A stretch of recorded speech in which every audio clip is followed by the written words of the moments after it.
The mom begins to talk.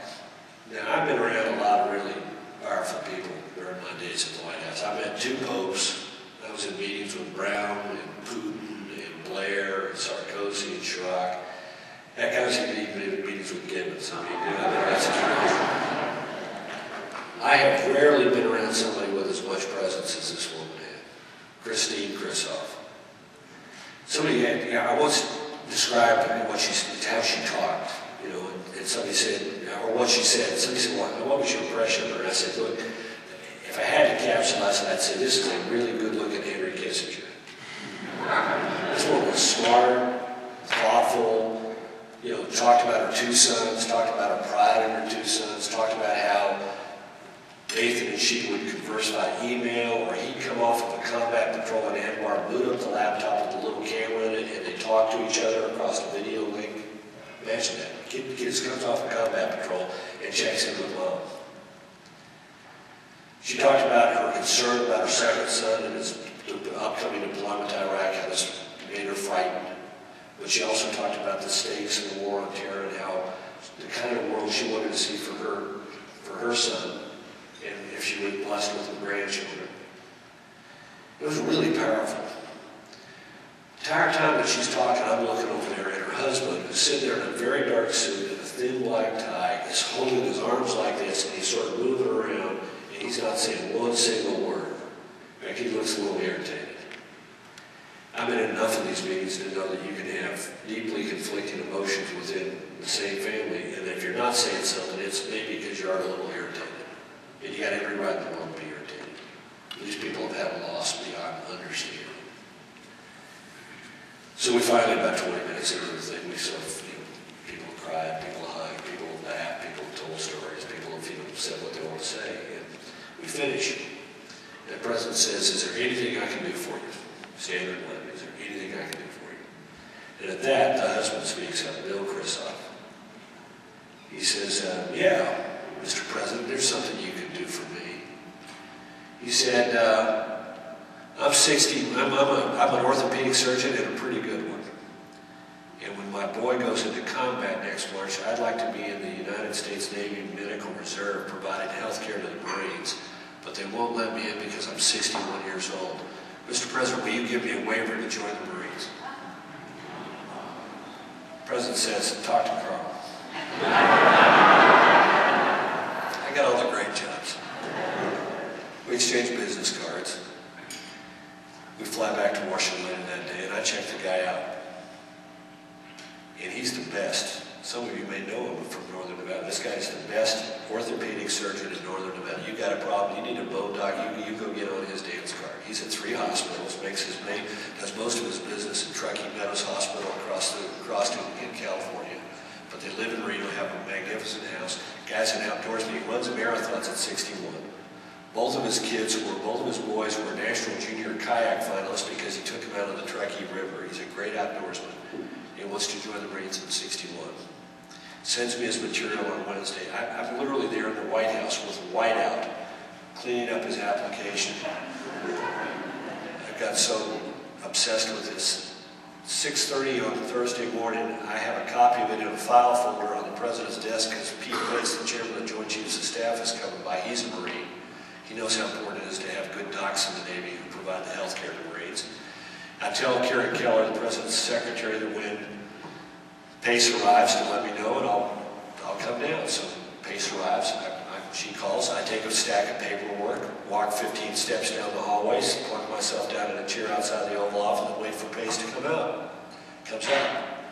Said, did the President talk to you about Bill Krisoff? He said, he did. Here's the file folder. I said, the President say he would like to have a quick answer on this. He says, yeah, I'm on it. I'll be back to you quick. I said, don't get back to me. I said, get back to my friend Joe Hagan. I said, tomorrow afternoon at 3 o'clock, I'm out of here.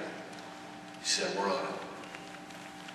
Literally, the last thing I did before I left the West Wing was I hand wrote a note to Bill Krisoff, telling him how inspired I was to have met him.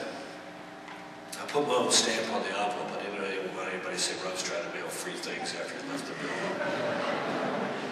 It was 3 o'clock on Friday, I left. Did what every good Texan does. Got in the car, drove to the airport, flew to San Antonio, picked up my boy and went to Marathon, Texas to hunt on the first day of dove season. What good is a Second Amendment right unless you exercise it freely? So I'm out there the next morning, I'm shooting and waiting for the next flight of birds to come in. I'm thinking about the previous day, and then I realized it hit me. I wrote the wrong person. I wrote him, I didn't write her. I mean, think about that. Think about that woman. Lost her oldest son, has her younger son going into combat, and her nutty husband pops up and says, let's take everything, let's have everything that we have in life, and let's just, so I can go join the Navy at the age of 61 and we can go fight. And she says, hey honey, sounds like a great idea. So that night at the Marathon, in Marathon, Texas, at the Gage Hotel, I sat down and wrote a note to Chris Grissoff. 3 weeks later, I got a note from him saying, we're taking an apartment in San Diego. We hope Bill can pass Marine basic training. About 2 months later, I got a letter from him inviting me to the commissioning ceremony of Lieutenant Commander Bill Grissoff. I wrote about it earlier this year for my Wall Street Journal column because it was coming up to sort of an important point for them. And Bill had sent me some pictures from his deployment in Iraq. And the pictures were of him in his uniform, standing in front of a plane, getting ready to fly off to Anbar. His commander had said he could get on the milk run to Anbar to deliver some medical supplies. They had a little extra space on the plane, and he could go over and have lunch with his boy who was serving in Anbar. You know what his son said to him in the commissioning ceremony? He said to his dad, Dad, welcome to the fight. I found out from a guy who was in charge of Bill's training that Bill Grissoff finished in 3 months what most Navy docs take 3 years to finish. And in their Marine basic course, Bill would, where Bill was with a bunch of young OCS candidates, Bill would go kayaking with them and leave them far behind. In fact, he left them behind on the running trail as well.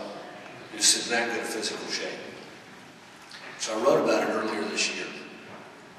And I made sure before I wrote about it or even talked about it that they were comfortable with me doing it. And when the column appeared, Bill sent me an email from Iraq.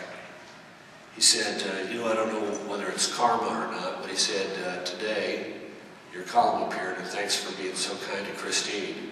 He said, the other thing that happened to me today is that the United States Navy has offered and I have accepted a 36-month extension of my active duty status. This guy will celebrate his 65th birthday in the United States Navy.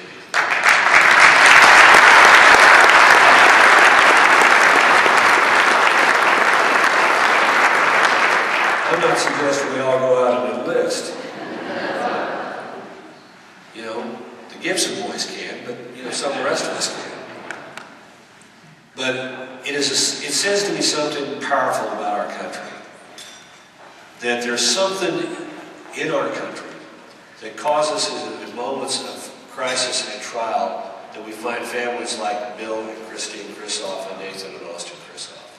That's what this is all about. This is about doing whatever it is as a country to continue to create the environment in which people feel that much love and patriotism and devotion that they're willing to make those kind of sacrifices on behalf of other Americans, people that they'll never meet.